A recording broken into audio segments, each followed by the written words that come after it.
नमस्कार प्यारे साथियों, आप सभी का हार्दिक स्वागत है current affairs booster session number 44 season 2 में। मैं हूं Sandeep Manodhane and we are here on a Sunday making this session for you to make sure that you learn and do well. तो सबसे पहले करुणा माता का प्रसाद ले लीजिए।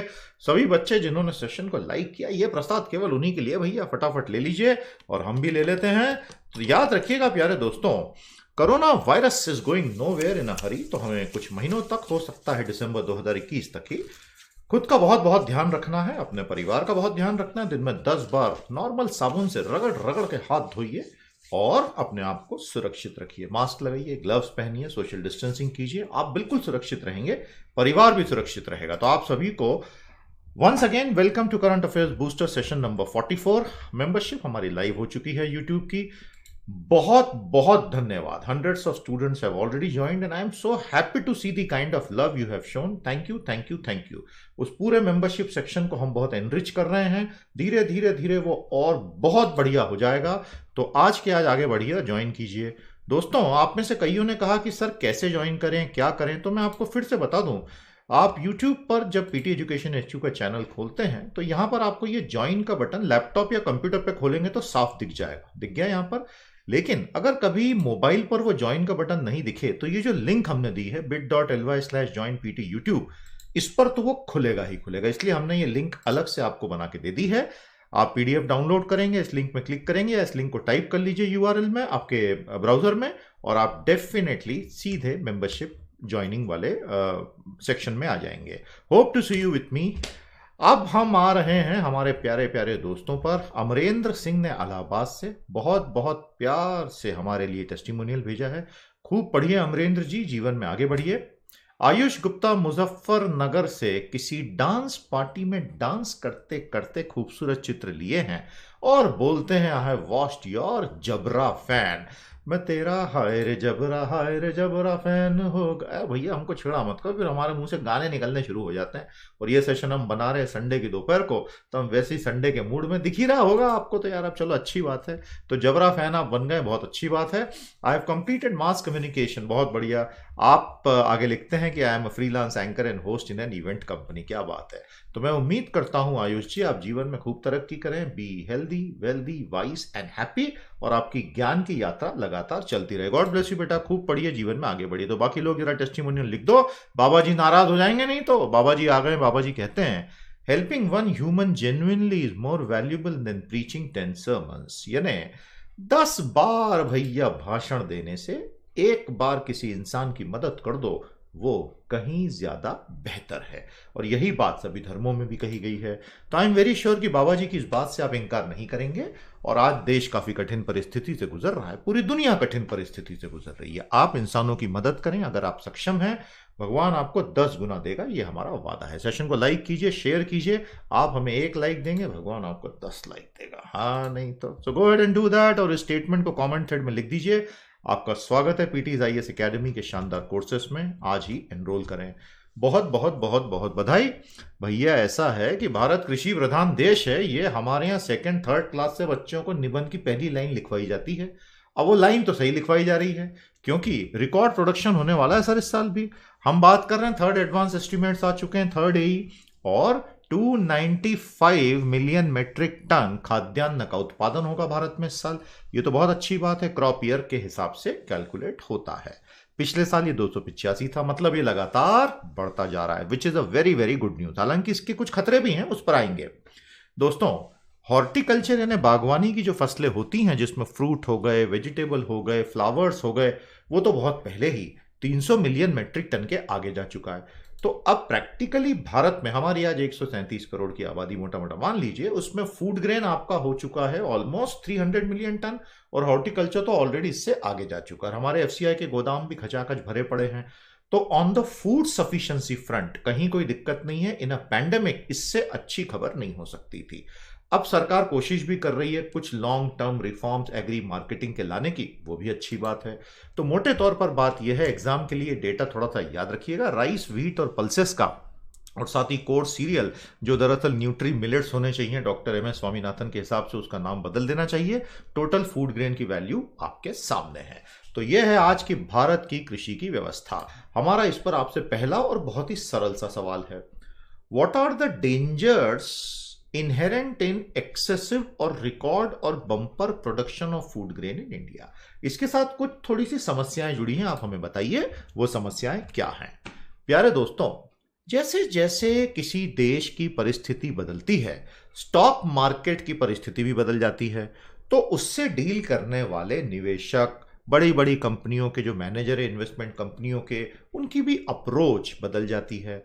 तो आज अगर आप देखेंगे कि बाजार में लोग पैसा केवल डिफेंसिव स्टॉक्स में लगा रहे हैं, आप बात समझ रहे हैं। अप्रैल महीने की रिपोर्ट आई है कि भैया दवाइयों की कंपनियों में, स्वास्थ्य सेवा की कंपनियों में, बीमा कंपनियों में और स्वर्ण लोन स्टॉक में निवेश काफी किया जा रहा है इन कंपनियों के शेयरों में, क्योंकि ये 4 सेक्टर ऐसे हैं जिनको माना जा रहा है कि इस पैंडेमिक में, कोविड-19 पैंडेमिक में, जो अभी दुनिया से रातों रात तो वैनिश होगा नहीं, ये पैंडेमिक तो अभी रहेगा हमारे साथ कुछ समय तक। क्योंकि आज ही गूगल ने, फेसबुक ने, मैंने पढ़ा, उन्होंने अपने एम्प्लॉइज के लिए एडवाइजरी जारी की है। उसमें उन्होंने उन्हें ये पूरा साल वर्किंग फ्रॉम होम के लिए कहा है। इसका मतलब दे ऑल्सो नो कि वैक्सीन आते आते भैया 2021 तो हो ही जाएगा और वो रिस्क लेना ही नहीं चाहते हैं। तो ये अच्छी खबर तो नहीं है, लेकिन अब जो है सो है, रोने से तो कुछ होगा नहीं। तो बाजार तो चलते रहेंगे and firms with cheaper valuation and efficiency would generally be preferred. तो देखिए, आज अगर आप पूछेंगे कि भाई स्टॉक बाजार का आगे रुख कैसा रहेगा, आज दुनिया का कोई भी एक्सपर्ट नहीं बता सकता। क्यों नहीं बता सकता? क्योंकि हमें एग्जैक्टली ब्रेक थ्रू मेडिसिन और वैक्सीन किस दिन आएंगे ये पता नहीं है। लेकिन एकदम अगर मैं एग्रेसिव एस्टिमेट भी ले लूं, कंजर्वेटिव एस्टिमेट तो बहुत लंबा जाएगा, अगर मैं एग्रेसिव एस्टिमेट भी ले लूं तो आप ये मोटा मोटा मान के चलिए कि 2021 मई, जून, जुलाई के पहले पहले कोई ये पक्का मेडिकल समाधान शायद नहीं आ पाए। भगवान करे आ जाए उससे पहले, लेकिन मुश्किल। तो जो भी इंडस्ट्रीज में वर्किंग फ्रॉम होम पॉसिबल नहीं होगा, वहां के शेयर्स और वहां के पेपर की वैल्यू गिरेगी। ये बहुत कॉमन सेंस की बात है। तो हमारा अगला सवाल नोट करें। वॉलंटियर्स जो क्वेश्चंस कंपाइल कर रहे हैं, thank you so much, you guys are adding a lot of value. साथ ही साथ हमारी करंट अफेयर्स की साइट को रोजाना विजिट करें, ये भी अपडेट होती रहती है दोस्तों, इसको बिल्कुल ना छोड़ें। और ये सिविल्स तपस्या है, डेली डाइजेस्ट बहुत बढ़िया, हजारों स्टूडेंट्स लगातार प्राप्त कर रहे हैं, आप भी प्राप्त करें, फॉर्म भर दीजिए। हमारी टीम आपको डेली डाइजेस्ट का ईमेल शाम को भेजेगी, जो बेसिकली अद्भुत कंपाइलेशन है करंट अफेयर का, बहुत ही बढ़िया हमारी टीम वो बनाती है और स्टूडेंट्स को बहुत फायदा हो रहा है उससे एग्जाम में। तो मिस मत कीजिएगा, ठीक है। सिविल तपस्या साइट पे जाके फॉर्म भर दीजिए। दूसरा सवाल नोट करेंगे दोस्तों, what are likely to be the trends in the share market over the next 18 months? अब ये स्वीडन की जो कहानी है ना, ये बहुत ही हटकर कहानी है। अभी क्योंकि वैक्सीन अवेलेबल नहीं है, तो हम सभी जानते हैं दोस्तों, यूरोप में लॉकडाउन के पश्चात का जीवन अब पूरी तरह चिंताओं से भरा है, पूरी दुनिया में ही है।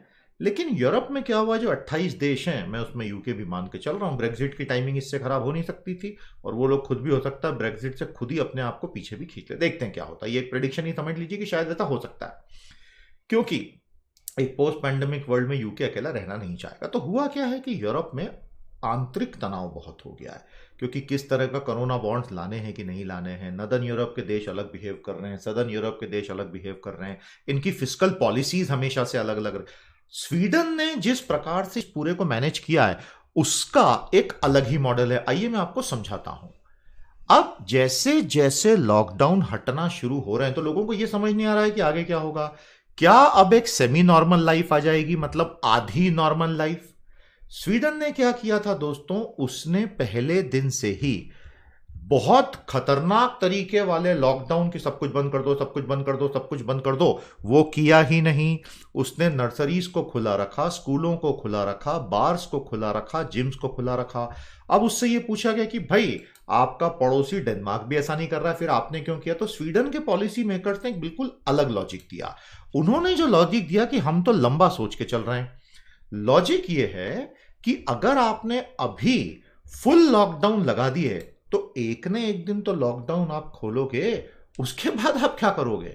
तो हम तो पहले दिन से ही हर्ड इम्यूनिटी बना के चलने वाले हैं, और ओवरऑल हमारे यहां की हर्ड इम्यूनिटी आज आप लोगों से काफी ज्यादा हो चुकी है, और अब आपके यहां वो होगा जो हमारे यहां अभी तक हुआ था, यानी slightly higher death rate.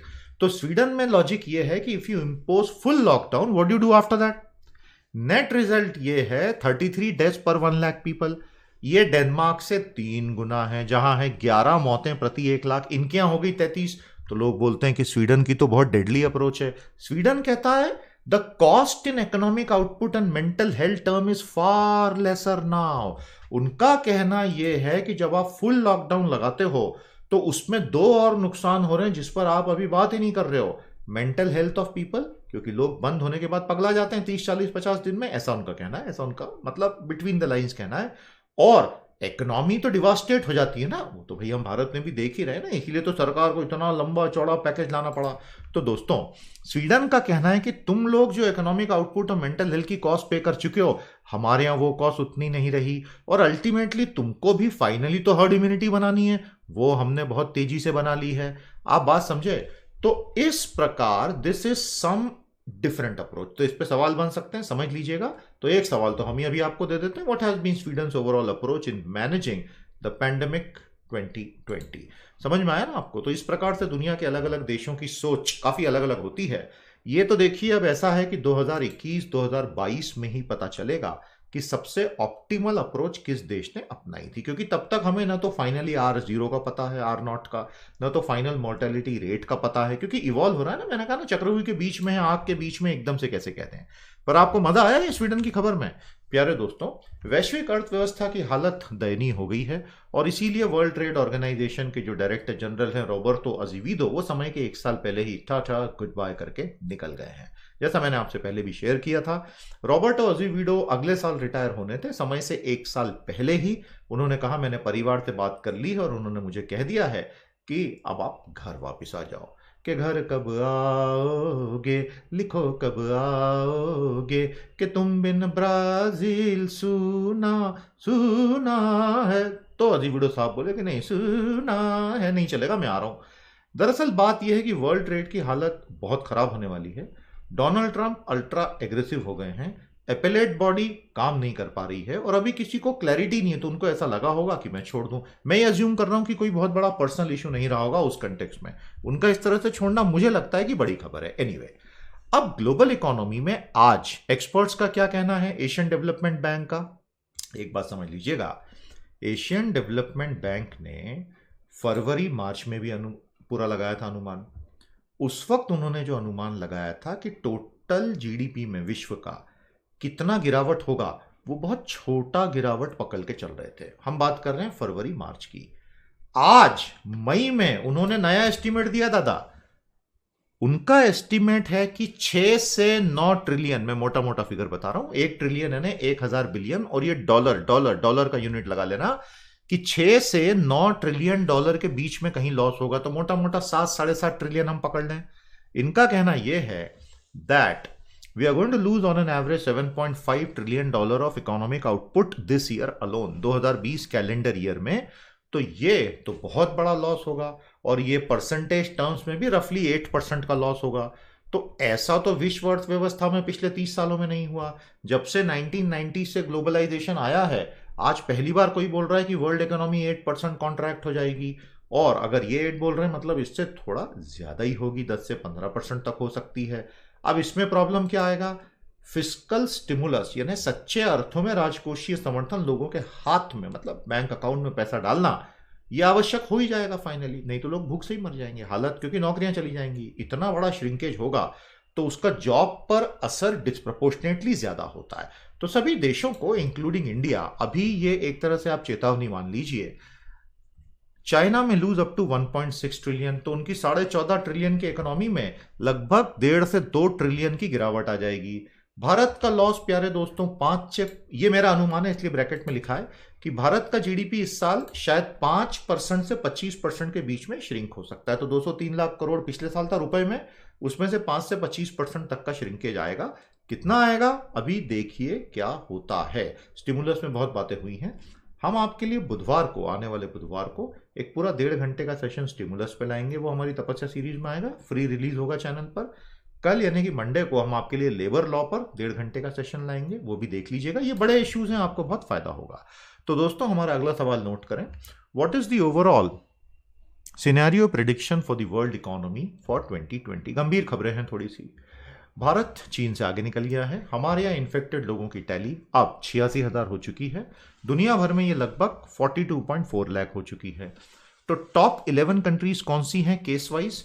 America, रूस, UK, Spain, Italy, Brazil, France, Germany, Turkey, Iran और इंडिया, और हम चीन से आगे निकल गए।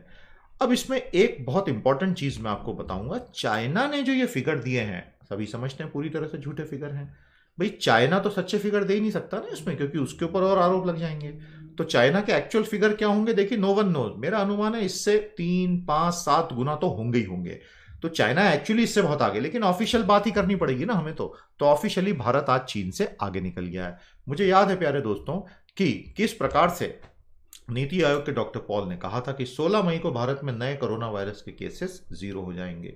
कमाल का एनालिसिस था। वैसा तो कुछ हुआ नहीं, बल्कि कल पिछले 24 घंटों में अभी तक के मैक्सिमम नए केसेस सामने आए। हमें डरने की, अलार्म होने की जरूरत नहीं है। हमें यह समझना है कि यहां से आगे पब्लिक हेल्थ इंफ्रा को ठीक करो, खुद को बचाओ, मास्क लगाओ, ग्लव्स पहनो, डिस्टेंसिंग करो, और खुद को बचाते बचाते चलो। धीरे धीरे धीरे धीरे चीजें ठीक होंगी, हर्ड इम्यूनिटी आती जाएगी, उसके अलावा दवाई आएगी, उसके अलावा वैक्सीन आ सकती है। तो बस ऐसा करके जीना है, और इसमें से कोई शॉर्टकट तो है ही नहीं। तो रास्ता क्या है? हमारा अगला सवाल, how likely are China's pandemic figures correct? प्यारे दोस्तों, आप कंट्रीब्यूट लगातार मिशन पीटी को कर ही रहे हैं, आगे भी करते चले pteducation.com/contribute पर। बहुत बहुत धन्यवाद। तो भारत सरकार कॉन्ट्रैक्ट फार्मिंग के लिए नए नए कानून ला चुकी है, नए नए मेजर्स ला चुकी है। Contract farming basically long term agriculture marketing reform माने जाते हैं। आत्मनिर्भर भारत अभियान जो अभी चल रहा है, मतलब जिसको उन्होंने लॉन्च किया अलग अलग 5 दिनों तक अनाउंसमेंट्स कर करके, उसमें उन्होंने बेसिकली बूस्टर डोज देने की जब बात की, उसमें उन्होंने ये कहा है कि हम 1 लाख करोड़ तक के फंड देंगे एग्रीकल्चर कोऑपरेटिव सोसाइटीज को, फार्मर प्रोड्यूसर ऑर्गेनाइजेशन एफपीओ को, और स्टार्टअप्स को, ताकि फार्म गेट इंफ्रा को बूस्ट करो। अब इतनी जटिल भाषा, इसका मतलब क्या है? आज हमने पहली न्यूज क्या देखी थी कि रिकॉर्ड हमारे यहाँ फूड ग्रेन प्रोडक्शन होगा, रिकॉर्ड हॉर्टिकल्चर प्रोडक्शन होता ही आ रहा है कई सालों से। देखिए, छोटे छोटे छोटे करोड़ों किसान जो बनाते हैं, जो उगाते हैं, उनके खेत के दरवाजे पर, उसको फार्म गेट कहते हैं, वो सारा प्रोड्यूस काट के इकट्ठा कर लेते हैं पूरे की पूरी कटाई के बाद, पूरी after all the harvesting is done. वहां से उनको मंडियों तक ले जाना पड़ता है। इसमें खर्चा बहुत होता है, नुकसान बहुत होता है, छोटे किसान के लिए कई बार वो वायबल नहीं होता है। तो क्यों ना बहुत सारे छोटे किसान एक गांव के एक साथ आ जाएं, एक ही जगह उसी गांव के अंदर ही कर लें। तो ये होता है FPO, farmer producer organisation. FPO के लिए इंफ्रास्ट्रक्चर बनाना पड़ेगा ना, गोडाउन बनाना पड़ेगा, कोल्ड स्टोरेज, नहीं तो सब खराब हो जाएगा, पेरिशेबल सब तुरंत सड़ जाएंगे। इसके लिए सरकार का कहना है कि हम एफपीओ को मदद देंगे, जिससे वो लॉन्ग टर्म भंडारण कर सकें, जिससे प्राइस अचानक से जो गिरती है वैसा नहीं हो, क्योंकि हम एकदम से माल सप्लाई नहीं करेंगे बाजार में, धीरे धीरे करेंगे तो एक सही प्राइस भी मिलेगी। इससे जुड़े बहुत सारे मुद्दे होते हैं। मोटे तौर पर सरकार का कहना है कि हम ये लॉन्ग टर्म रिफॉर्म ला रहे हैं, तो एफपीओ को और सपोर्ट देंगे, माइक्रो फूड एंटरप्राइजेस के लिए फॉर्मलाइजेशन के लिए पैसा देंगे, फिशरमैन के लिए मत्स्य संपदा योजना में पैसा डाल रहे हैं, वगैरह वगैरह वगैरह। बी कीपिंग के लिए 500 करोड़। ये मधुमक्खियों का बहुत लंबा चौड़ा खेल है भैया। एपीआई का भारत में 2 लाख से ज्यादा बी कीपर्स हैं, जो पूरी अपनी लाखों मधुमक्खियों को पालते हैं। और फिर जैसे एप्पल के ऑर्चर्ड्स वगैरह है, वहां पे पॉलिनेशन के समय इन लोगों को बुलाया जाता है और ये अपने पूरे छत्ते लेके वहां पहुंचते हैं और वो पूरा वहां पॉलिनेट करती हैं। ये पूरी पूरी कमर्शियल इंडस्ट्री इस साल ये एक तरह से फेल हो गई, क्योंकि ट्रांसपोर्टेशन ही नहीं हो पाया मार्च और अप्रैल के समय में जब जरूरत थी। एनीवे, मैंने सोचा वो दिखा तो आपको बता दूं।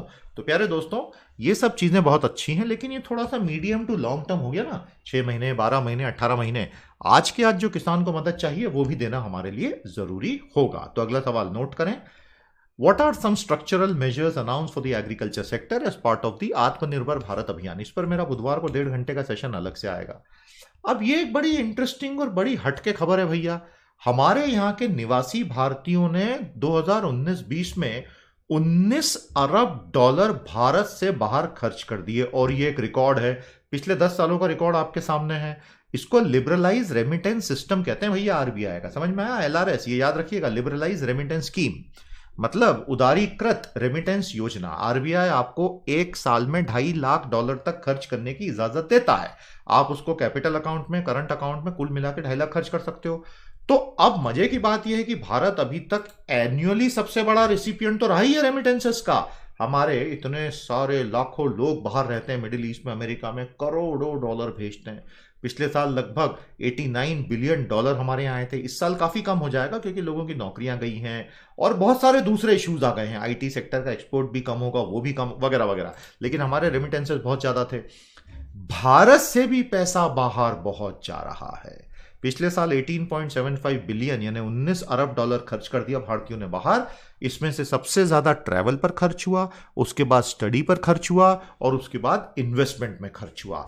तो ये बाहर से, भारत से बाहर जाता हुआ पैसा है। अंदर आता हुआ तो रेमिटेंस में था ही था, ये बाहर वाली कहानी है। तो ये नई कहानी है, इसलिए हमने आपके साथ कवर कर ली। 10 साल का चार्ट भी आपके सामने है। तो ये 10 साल की पूरी कहानी है, किस प्रकार से हुआ। This is a very very interesting story. 2018-19 से 2019-20 को कवर करके देखो। आप अगर कंपेयर करते हैं तो आपको एकदम से जंप दिखता है। तो 2019-20 में भारतीयों ने हजारों करोड़ रुपए भारत के बाहर भेजे हैं।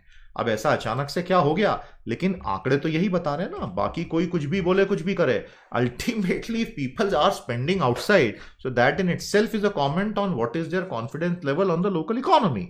तो ये कहानी है भैया। हमारा अगला सवाल नोट कर लीजिए, why are Indians remitting huge amount outside India. प्यारे दोस्तों, अलग अलग कंपनियों की खबरें जो आ रही हैं उसमें से एक रिप्रेजेंटेटिव खबर हमने ली है। हम सभी जानते हैं कि ट्रैवल, टूरिज्म, हॉस्पिटैलिटी इंडस्ट्री को चोट बहुत पड़ेगी। ये तो बहुत कॉमन सी बात है, पहले दिन से सबको पता है कि भाई, क्योंकि वहां पर तो सोशल कांटेक्ट इतना जरूरी है, वही नहीं रहेगा तो बिजनेस धड़ाम से नीचे आएगा। तो होटल्स और रेस्टोरेंट शुरू हो गए हैं वेस्ट में, वहां उन्होंने पुतले बिठा दिए हैं टेबलों पर। बड़ा देख के दुख होता है। तो वहां क्या किया उन्होंने, जैसे बहुत सारे होटल जो खुल गए यूरोप में, तो उसमें अब एक टेबल के बाद दूसरे टेबल पे किसी को बिठाना नहीं है। लेकिन खाली टेबल देख के लोगों का मूड खराब होगा, तो उसके ऊपर उन्होंने मैनेक्विन्स रख दी, पुतले पुतले बिठा दिए और अलग अलग टाइप के ऐसे ऐसे पुतले बिठाए। मतलब it was looking very funny. लेकिन है क्रिएटिव आइडिया कि कम से कम भरा भरा तो दिखेगा, नहीं तो लोग बोलेंगे खाली पड़ा, तो वो और जाना बंद कर देंगे।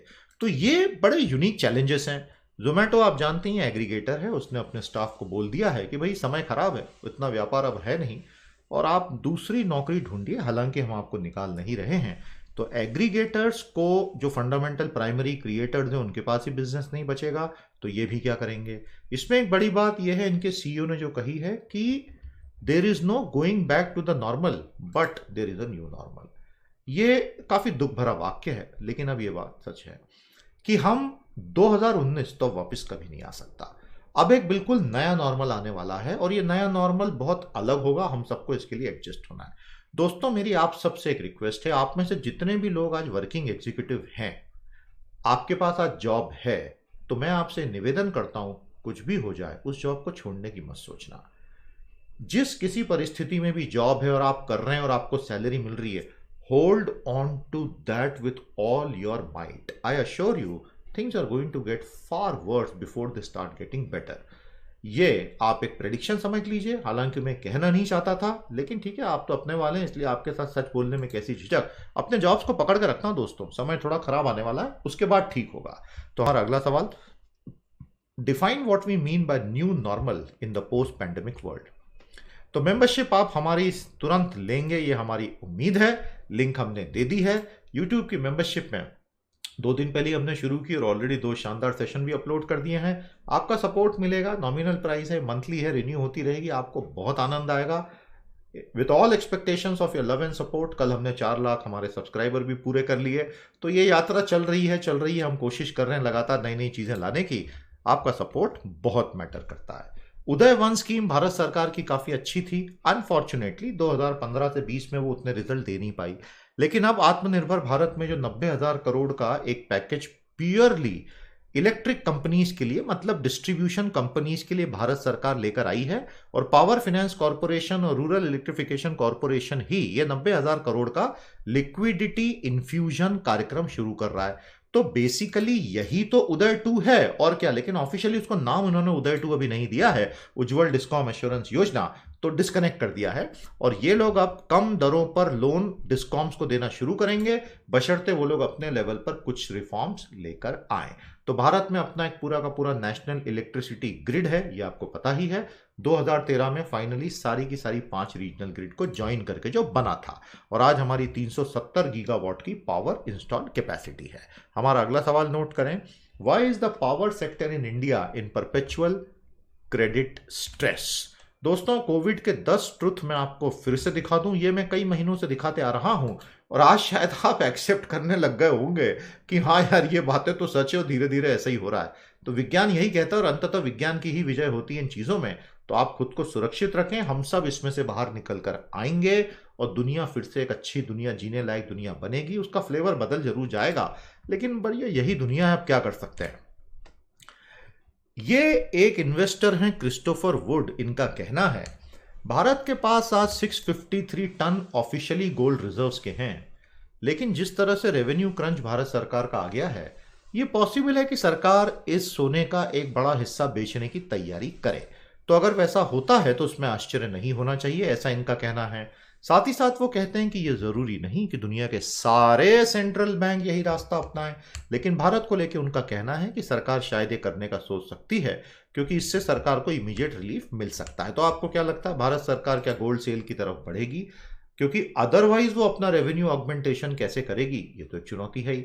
अब एक एक करके स्टेट्स ने अपने अपने एस्टीमेट देना शुरू कर। आज पंजाब ने कहा है कि हमारा मंथली लॉस इतना हो रहा है और एनुअल लॉस इतना हो रहा है, तो अब हमें बताया जाए कि हमें स्टेट कैसे चलाना है, क्योंकि लॉस बहुत व्यापक स्तर पे हो रहा है। दूसरी प्रॉब्लम क्या है दोस्तों, कि अब जो माइग्रेंट वर्कर की क्राइसिस आ गई है, जिस तरह ये लोग भाग रहे हैं अपने घरों की तरफ, ये तो बिल्कुल तय है कि ये एकदम से 30 दिन में वापस तो आने वाले हैं नहीं। लॉकडाउन उड़ जाएंगे उसके बाद, तो ये शायद फिर 3 महीने, 6 महीने, 12 महीने के बाद ही लौटेंगे।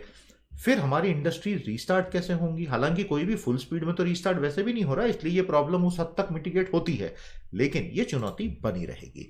तो हमें जरूर बताइएगा, यही हमारा अगला सवाल है। Is the government of India likely to sell a part of the official gold holdings? Bank बिल्कुल क्लियर हैं कि आने वाला समय डिजिटल होगा।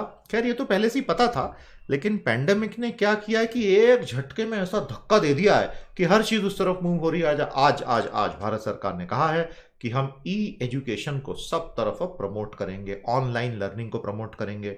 अच्छी बात है। मेरा सिर्फ एक ही कहना है कि स्कूलों के लिए, कॉलेजों के लिए ऑनलाइन लर्निंग इतना आसान काम नहीं है, और अल्टीमेटली स्कूल और कॉलेज अभी वो मॉडल नहीं आ पाया कि हम पूरी तरह से ऑनलाइन शिफ्ट हो जाए। जो स्कूलों कॉलेजों में फिजिकली हो सकता है वो वैसे ही हो सकता है, लेकिन अब क्या करें, करना तो पड़ेगा। तो एक हाइब्रिड मॉडल इवॉल्व कीजिए, धीरे धीरे आगे बढ़िए, और इस साल कम से कम स्कूलों की फीस, कॉलेजों की फीस, यूनिवर्सिटी की फीस को 50% कट कर दीजिए। मैंने बहुत पहले भी बोला था, क्योंकि पेरेंट्स के पास नौकरियां ही नहीं है, और ऐसे में स्कूल, कॉलेज, यूनिवर्सिटी पूरी फीस लें उन सेवाओं की जो फिजिकली डिलीवरी नहीं करेंगे, मेरे ख्याल से तो वो न्यायोचित नहीं लगता है। आई एम श्योर एजुकेशनिस्ट लोग भी इस बात को समझेंगे और कहीं ना कहीं सहानुभूति दिखाएंगे। तो प्यारे दोस्तों, 8 फोल्ड पाथ, मैं आपको सिर्फ बता रहा हूं कि बुधवार का मेरा सेशन मिस मत कीजिएगा। 1.5 घंटे में A to Z सब कुछ बता दूंगा। तपस्या के तहत ही वो सब हो रहा है। Thank you so much for your love and support. ये बहुत सारा हमारा PDF है 500 पेज का, इसको यूज करें। लैपटॉप या पीसी पर आप इसे बहुत अच्छे से PDF को पढ़ सकते हैं। It's a very very good compilation. Contribution आते रहने दें। डेली डाइजेस्ट से जुड़ें तो ये सारे एडिटोरियल्स के लिंक्स वगैरह आपको उसमें मिलते चलेंगे, आपको काफी अच्छा लगेगा। It's a very good combination of readable material. तो that's about it from me. आपका संडे बहुत बहुत शुभ हो। तो भैया, संडे शाम को अब तो हमारा पूरा परिवार साथ में बैठ के मूवीज देखता है। कई बार जब दुनिया नॉर्मल थी तब ये समय नहीं मिल पाता, लेकिन अब हम बड़ा रेगुलरली बैठ के मूवीज देखते हैं। आप भी इंजॉय कीजिए। हम लोग वो चंद लकी लोगों में से हैं जिनके पास घर है, खाने का हमें चिंता नहीं करनी है, हमारे पास रिसोर्सेस हैं, तो हम दूसरों की मदद भी लगातार करें। मैंने जितना हो सकता था अपनी तरफ से लोगों की डायरेक्टली इनडायरेक्टली मदद की है। आप अगर किसी एक भी इंसान की या एक भी पशु की भी मदद कर सके तो वो अपने आप में बहुत बड़ा काम होगा इस पैंडेमिक में, क्योंकि आज बाबा जी ने भी यही बात हमको बताई थी। तो प्यारे दोस्तों, good deed of the day share कीजिएगा। चेहरे पे मुस्कान बनाए रखें। समय बहुत कठिन है, अरे लेकिन ऐसे समय में तो कैरेक्टर का टेस्ट होगा। तो हम सब दिसंबर 2021 का इंतजार कर रहे हैं कि दुनिया फिर से जल्दी से सामान्य हो, भले ही वो न्यू नॉर्मल हो। आप भी स्वस्थ रहें, मैं भी स्वस्थ रहूं, और हम सब हंसते खिलखिलाते हुए फिर से मुलाकात करें। अब हम आपसे कल मिलेंगे CA बूस्टर के लिए। बाकी के सेशंस आते रहेंगे। नमस्कार, जय हिंद।